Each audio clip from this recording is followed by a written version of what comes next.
इतने बड़े देश में मेरे जैसे कई लोग होंगे जो उत्पीड़न के खिलाफ बात करते होंगे।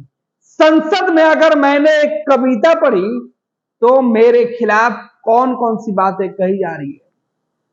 पहली बार ठाकुरों पर कविता पढ़ के संसद में बवाल मचाने वाले मनोज झा का बयान सामने आया है। यह बयान तब सामने आया जब लालू प्रसाद यादव और तेजस्वी यादव पटना में मोर्चा खोल रखे हैं उन नेताओं के खिलाफ जो मनोज झा की गर्दन और जीभ काटने की धमकी दे रहे हैं।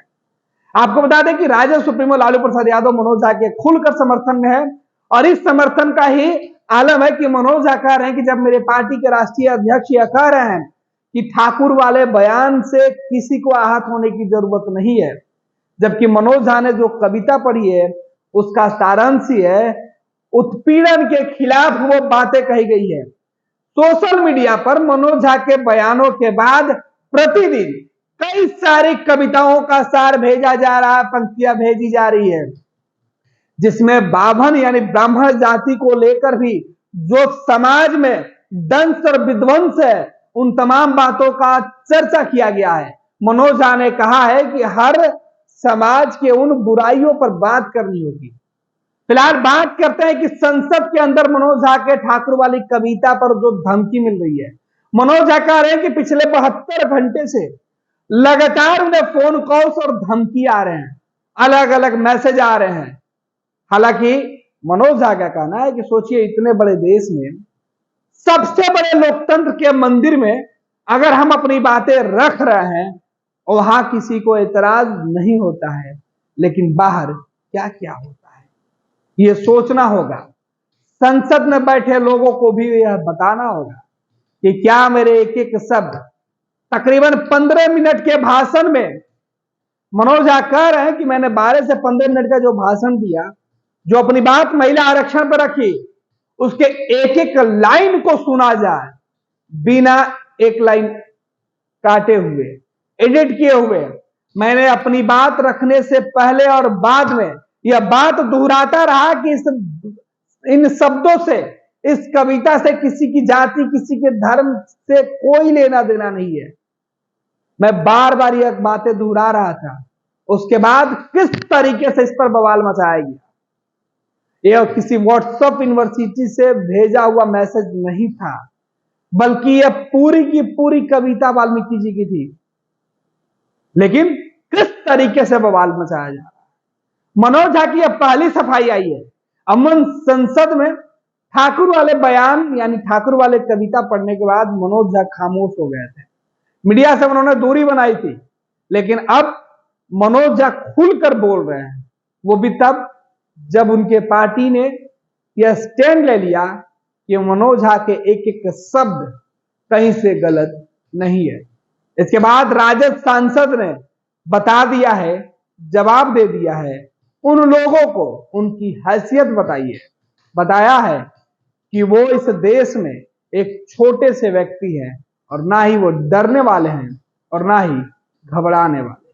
उन्होंने कहा कि मैंने वाल्मीकि जी की कविता पढ़ी, उसका पाठ किया और उसमें जो बातें लिखी गई है समाज के लिए, समाज में जो कुव्यवस्था है उसकी मैंने चर्चा की। मैंने कहा कि ठाकुर हम सब के अंदर बसता है, इसलिए किसी एक व्यक्ति को उससे लेकर आपत्ति जताने का कोई मतलब नहीं बनता है। बेवजह इस मामले पर तूल दिया जा रहा है। तो मनोज झा की सफाई अब सामने आ गई है।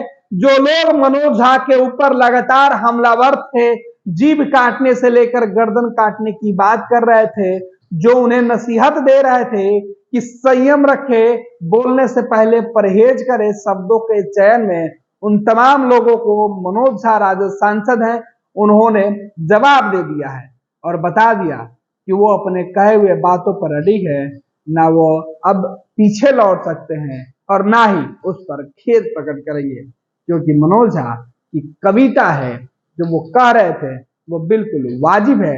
और उन्होंने सीधे तौर पर यह भी कहा कि जो वर्तमान केंद्र की सरकार है, वो तमाम लोग जो सत्ता में हैं, वो तमाम लोग जो उस वक्त संसद में मौजूद थे, उन सभी को पता है कि मैंने क्या कहा, क्योंकि वो संसद की प्रोसीडिंग में है। धीरे धीरे से मेरी जिंदगी में आना, धीरे धीरे से दिल को चुराना। नमस्कार, मैं अनुराधा पौडवाल 26 नवंबर को पैनोरामा स्टार सीज़न 6 के कार्यक्रम में पूर्णिया बिहार आ रही हूँ। मुझे पैनोरामा ग्रुप के निर्देशक संजीव मिश्रा जी ने बुलाया है, तो हम सब मिलते हैं पैनोरामा ई होम्स में शाम 7 बजे। नमस्कार। ये लो मुंह मीठा करो, आज मैंने अपना जॉब छोड़ दिया। अब हम पूर्णिया वापस जाएंगे। जॉब छोड़ दिया है? मतलब ये घर कैसे चलेगा? हम करेंगे क्या? और माँ बाबूजी क्या बोलेंगे? इसलिए मैं एक और मिठाई का डब्बा लाया। अपने बिजनेस के लिए लोन अप्रूव हो गया। अरे लोन अप्रूव हो गया वो तो ठीक है, लेकिन पूर्णिया में हम रहेंगे कहाँ? अपना घर भी तो नहीं है वहाँ। इसलिए तो एक और मिठाई का डब्बा अलग से लाया हूं। हमने पूर्णिया में घर ले लिया है, पूर्णिया के ई होम्स पैनोरामा में। पूर्णिया में पैनोरामा ग्रुप लेकर आए हैं ई होम्स पैनोरामा। बड़ा घर, आलीशान जिंदगी और अत्याधुनिक सुविधाओं के संग। अरे अरे, अब क्यों मुंह मीठा करवा रही हो? क्योंकि हम घर वापसी जो कर रहे हैं। घर वापसी की खुशी पूर्णिया में ई होम्स पैनोरामा के संग। ई Homes Panorama, luxurious lifestyle redefined.